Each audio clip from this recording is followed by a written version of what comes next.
Decide Bien. Decide Bien. Hola, ¿cómo está, doctora? Hola, ay, qué bendición, bien contenta de estar en contacto con toda esa gente linda que siempre está en sintonía con Nueva Vida, con En Ruta y con tu segmento Escucha Bien, Decide Bien. Ya a pocos días de despedir el año. Este es el último del 2020. Este es el último programa. Hemos vencido, aleluya. Hasta aquí nos ha traído el Señor. Amén. Y hoy pues queremos dar herramientas de cómo despedir el año con gozo. De más está decir que este año ha sido complicado, muy fuerte para mucha gente y hay incertidumbre para el próximo año. Pero cómo por encima de estas circunstancias podemos despedir este año con total gozo. Para eso primero tendríamos que definir lo que el gozo es. El gozo es una actitud, por lo tanto, el gozo es una decisión. Y si es una actitud y si es una decisión, quiere decir que no depende de lo que está sucediendo. Vamos a repetir eso otra vez. Vamos a repetir eso otra vez. Como el rewind tuyo. El gozo es una actitud, el gozo es una decisión, así que en ese sentido no tiene que depender de lo que está ocurriendo fuera de nosotros, sino de lo que ocurre dentro de nosotros. La Biblia dice que el gozo es una de las dimensiones del fruto del Espíritu, o sea que el gozo proviene de Dios. Nosotros vemos a través de la Biblia, en el Antiguo Testamento, los israelitas no tuvieron un año difícil. Nosotros decimos que hemos tenido un año difícil. Los israelitas tuvieron 400 años difíciles. Sí. Sin embargo, ellos hablaban de gozo y ellos cantaban sobre el gozo. ¡Qué belleza! ¡Qué hermosura! Como cuando ellos cantaban que los que sembraron con lágrimas, con regocijo segarán. Nosotros vemos profetas que pasaron experiencias extremadamente complicadas, profetas que sufrieron, profetas que hasta se deprimieron y podían exclamar que el gozo de ellos era por causa de Dios y porque estaban creyendo, era por causa de la fe en lo que Dios había hablado, en lo que Dios había prometido. Luego en el Nuevo Testamento viene la figura de Jesús, que desde que los ángeles anunciaron su nacimiento en Belén, dijeron que daban buenas noticias a todo el pueblo que serían de gran gozo. Y la misma vida de Jesús fue una vida de gozo. Por eso es que los niños deliraban estar con Jesús. Los niños corrían para estar así, corrían pero en avalancha, para estar sobre el Señor. Los niños muy bien saben hacer radiografías del interior de las personas. La gente quería estar cerca de Jesús y posiblemente tú seas igual que yo, que te gusta estar con gente que es feliz. Para mí es muy triste ver a veces hasta hijos que no quieren estar con mamá o papá, no quieren estar cerca de ellos porque no los ven con gozo, los perciben en amargura. Y hasta hay padres que no quieren estar con sus hijos porque no viven en gozo. Así. Y esposos y esposas que quisieran salir corriendo porque no están en gozo. Es importante que tú atrapes esta enseñanza que te estamos brindando hoy. Y ese gozo de Jesús, ¿dependía de lo que él estaba viviendo? Definitivamente no. No era porque la vida de Jesús fuera fácil. Estaba profetizado sobre él que él sería varón de dolores y que sería experimentado en todo tipo de quebranto. Todos los días de su vida, de su transitar por la tierra, Jesús era tentado para no tener gozo. Sin embargo, hasta en la última hora, cuando estaba allí con sus discípulos en lo que nosotros tradicionalmente le llamamos la última cena, habló de gozo. Les decía a los discípulos, ustedes van a tener mi gozo y por causa de mi gozo, ustedes van a estar completos. Y aun cuando Jesús muere, Jesús resucita y asciende a los cielos y comienzan los discípulos a esparcir el poderoso mensaje del evangelio, habían dos características por las que la gente reconocía a los que eran seguidores de Jesús. Uno era el amor. algo que también Jesús había dicho. La gente va a saber que ustedes son mis discípulos por causa del amor que hay entre ustedes. Sí, cierto. Y segundo, por el gozo que ellos tenían. Que eran perseguidos, eran maltratados, eran injuriados, eran amenazados, eran apresados. Y ellos seguían contentos. Como ese maravilloso texto que encontramos en la carta a los Filipenses, estando Pablo dentro de un calabozo. Vamos a alegrarnos siempre en el Señor. Regocijaos en el Señor siempre. Otra vez les digo, alégrense. Se ponían a cantar en la cárcel, el poder de Dios bajaba y se abrían las puertas Se de la cárcel. se abrían las rejas. Y ellos tienen que decirle al guardia, tranquilo, no nos vamos a escapar.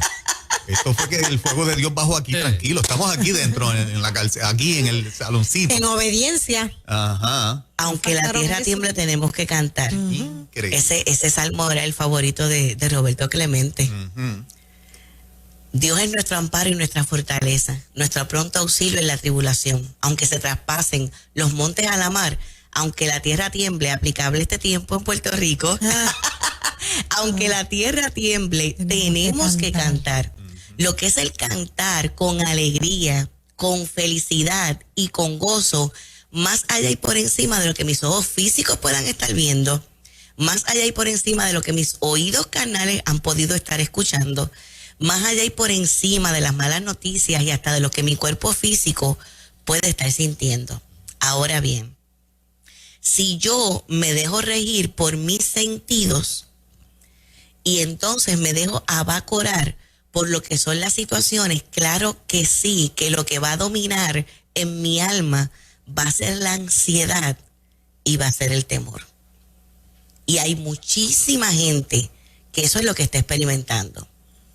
Siempre nos gusta hacer la salvedad cuando hablamos del tema del gozo y de la felicidad, que esto no quiere decir que no vamos a experimentar emociones negativas. Y que vamos a tener periodos en nuestra vida donde nos vamos a turbar, donde vamos a sentir que el piso se va a mover, donde va a venir la tristeza, donde va a venir el dolor emocional, donde va a venir la incertidumbre. Y esas experiencias de dolor, de crisis y de ansiedad, eso hay que vivirlo. Eso no se puede engavetar porque si no, de alguna forma, eso más adelante va a explotar. Y es bueno que si en algún momento tú no te sientes bien y te preguntan cómo tú estás, tú puedas ser sincero. O sea, eso que cantamos alguna vez, de que no puede estar triste un corazón que tiene a Cristo. Decimos con amor y respeto que eso no tiene un fundamento bíblico. Ese no es el evangelio que vivió nuestro amado Señor Jesucristo. No es un evangelio de que es felicidad perpetua, no.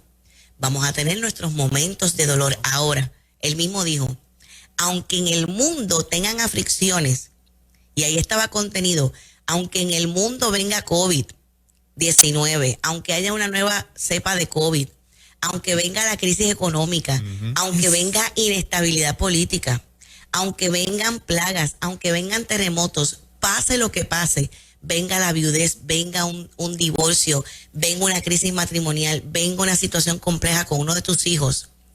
En el mundo tendrán aflicción, mas confíen porque yo he vencido al mundo. Así que para esta despedida de año, en actitud de gozo, vamos a hacer el inventario y el recuento de la forma en que Dios nos cuidó, de la forma en la que Dios nos guardó. Aunque hayas tenido pérdidas significativas en este año, yo estoy segura que tú puedes testificar de lo que ha sido la preservación de Dios y lo que es Dios sostenerte en medio de tu tribulación y de lo que ha sido Dios sostenerte en medio de tu quebranto. Que estuviste por ahí, pero ahí no es el lugar donde te has quedado, sino que de ahí tú te has levantado. Y si hoy te sientas en el suelo, te decimos, te vas a levantar. Personas que tal vez en este momento nos están escuchando acostadas en la cama porque no se pueden levantar.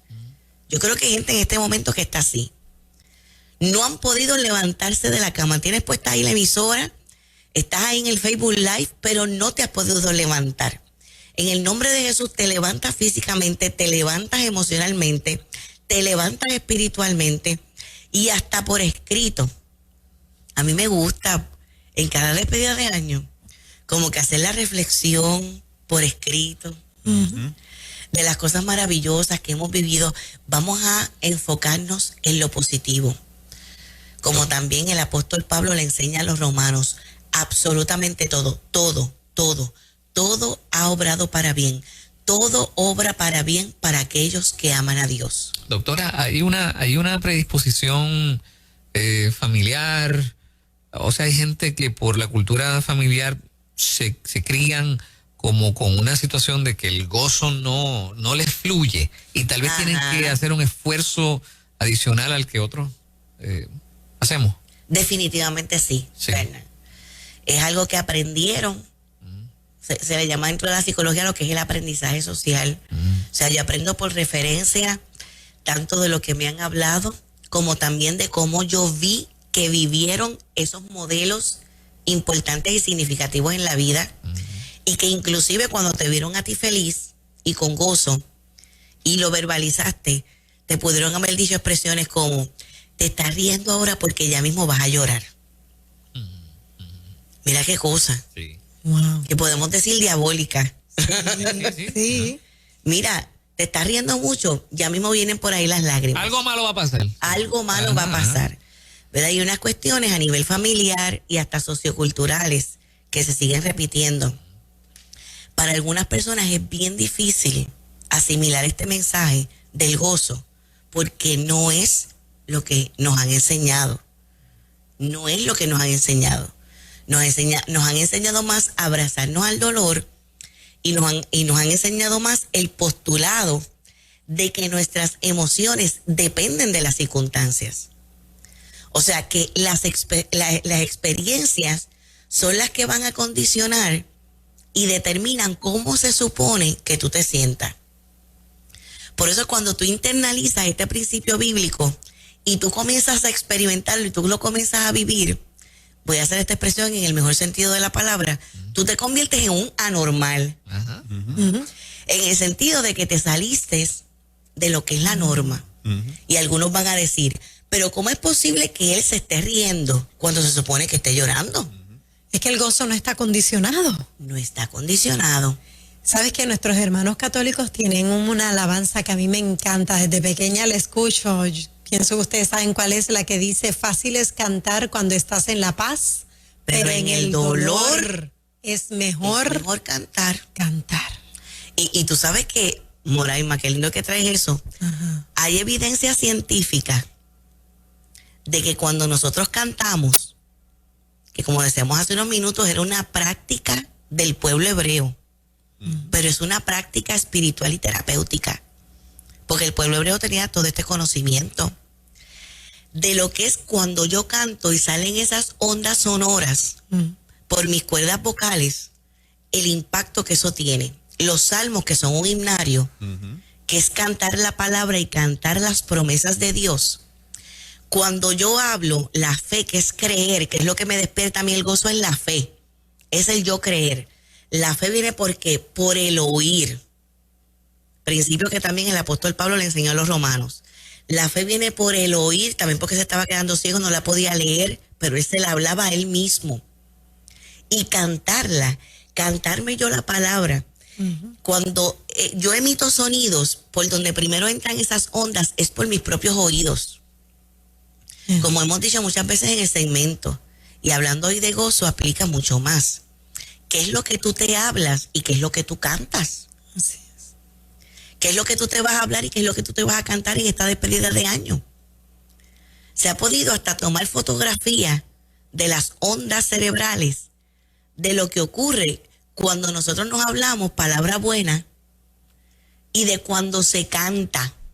Lo que es esa resonancia. La gente que sabe de música entiende perfectamente de lo que nosotros estamos hablando, porque esto ahora con computadora hasta se mide. Cierto. ¿Verdad? No, vamos a concentrarnos en lo bueno. Si tienes que dar tu lloradita el 31, claro que sí, pero no te debes quedar en el llanto. El llanto no debe ser un estado. Vamos a pasar por ahí, lo procesamos, lo vamos a digerir, pero inmediatamente hay que hacer esa reconstrucción a nivel mental y hacer las proyecciones de gratitud. ¿Por qué tú das gracias durante este año? Puedes hacer también el inventario de las pérdidas, pero no, de eso no se debe quedar ahí. Cada una de las pérdidas las debes ir transformando en ganancia. Dentro de esta pérdida, ¿qué fue lo que yo gané? A veces cuando es difícil con pacientes que están pasando pérdidas, que yo misma me tengo que agarrar de mi asiento, de fuertes que son las pérdidas que están teniendo, y yo misma a nivel interno como terapeuta tengo que estar procesando unas emociones ante ese dolor. Cuando se les hace difícil transformar la pérdida en ganancia, les hago esta pregunta y a veces pues los pongo a que lo escriban. ¿Qué es lo que tú has aprendido en medio de esta pérdida? Nosotros este año se supone que hayamos aprendido muchas cosas. Se supone que hayamos aprendido muchas cosas. Que hayamos aprendido sobre nosotros mismos. Que hayamos aprendido sobre esas áreas de carácter en nosotros que deben ser diferentes. Que hayamos aprendido sobre esas situaciones en nuestro interior que deben ser transformadas. Y por último, haz las resoluciones. Eso. Porque estas experiencias que son fuertes, no las vamos a negar, que son complejas, eso no anula ni ha abortado lo que son los sueños y los planes de Dios para contigo. Así que proyéctate de la mejor manera posible para el nuevo año y haz metas a corto y a largo plazo. Te voy a hacer una pregunta, Lisa, antes de que te vayas. Hace unas cuantas semanitas atrás yo estaba pasando por una situación emocional un poquito fuerte. Y te voy a preguntar de lo que yo le llamo el efecto saturación. Me puse a escuchar esta música particular y a la hora de estar escuchando esa música todavía yo estaba inerte como el cemento. O sea, no había provocado un impacto todavía. Escuchando una hora, expuesto a un tipo de música particular. Y en mi vida cristiana de 33 años ya lo he vivido en distintos ciclos, ese tipo de experiencia.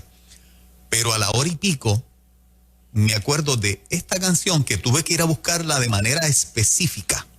Es como si el Espíritu Santo me hubiese dicho, ¡qué belleza! Escúchate esta. Y me la puso en el pensamiento y yo fui y busqué esa canción. Y en los primeros acordes de esa canción yo estaba llorando. Pero estaba llorando con un sentido de consuelo, de ser consolado. De ser sanado. Y la pregunta es lo que yo le llamo el efecto saturación. Después yo me pregunto, eso fue desde que amaneció ese día. Yo estaba en ese mood, en ese estado emocional un poquito difícil. Vine a sentir los beneficios ya como a las 4 o 5 de la tarde, que yo me sentía totalmente ministrado, liviano, boté el golpe. Y a eso yo le llamo, para mí, efecto saturación. O sea, hay gente que se raja, que deja de hacer lo correcto porque a la media hora o a la hora o a la hora y media están igualitos, no ha pasado nada, no se le mueve una emoción. Es importante provocar ese efecto saturación de tú seguir, a veces escuchando música, a veces orando, a veces leyendo la palabra. Eso tiene algo de verdad, porque a veces como que esperamos resultados a corto plazo y a las millas, cuando Dios trabajar en un área de tu vida particular, le puede coger bastante tiempo. La mayoría de los milagros que nosotros vemos en la Biblia se dieron en procesos, tanto los del Antiguo Testamento como los del Nuevo. Vemos un caso como el de Job, tanto tiempo que él pasó lidiando con sus emociones, hasta que llegó a exclamar: aunque yo esté arrastrado, comiendo del polvo de la tierra, yo sé que mi Redentor vive. En los milagros de Jesús, fíjate, aún en los que se registra que Jesús sanó al instante, pero esa persona estuvo enferma mucho tiempo, como en el caso de la mujer del flujo de sangre. Estuvo años lidiando, había gastado todo lo que tenía en médicos, y aunque Jesús la sanó al instante, su proceso de sanidad no fue al instante, porque pasó por un proceso. O sea, todos vamos a estar ahí en ese proceso, pero van a llegar a las 4 de la tarde. ¿Ves? Eso es de lo que no podemos desvincular. El momento de tu sanidad, el momento de tu liberación va a llegar. Getsemaní no es el final de la historia, ni la crucifixión es el momento final. El tercer día llega como llegaron las 4 de la tarde para Juan Carlos. Y sobre esto que estamos experimentando en este tiempo, también. O sea, las promesas del Señor, el consuelo del Señor, porque no podemos andar por la vida como aquellos que no tienen esperanza. Nosotros tenemos que tener la esperanza. y llegará el momento de parte de Dios en esa intervención. En el caso de Juan Carlos fue con una canción, pero ¿cuántos de ustedes pueden testificar que estaban nadando entre lágrimas, y a veces nadando entre lágrimas internas, raining inside, como dicen los americanos, pero llega alguien con una palabra Exacto. a levantarte? Hay una oración dentro de ti, en tu interno, que mientras tú sigues orando, toda la dinámica a nivel neurológica cambia y tu perspectiva sobre la situación también es diferente. Por eso una estrategia para sanarnos y estar en gozo es practicar las disciplinas espirituales: la oración, el ayuno, la adoración y la lectura de la palabra de Dios.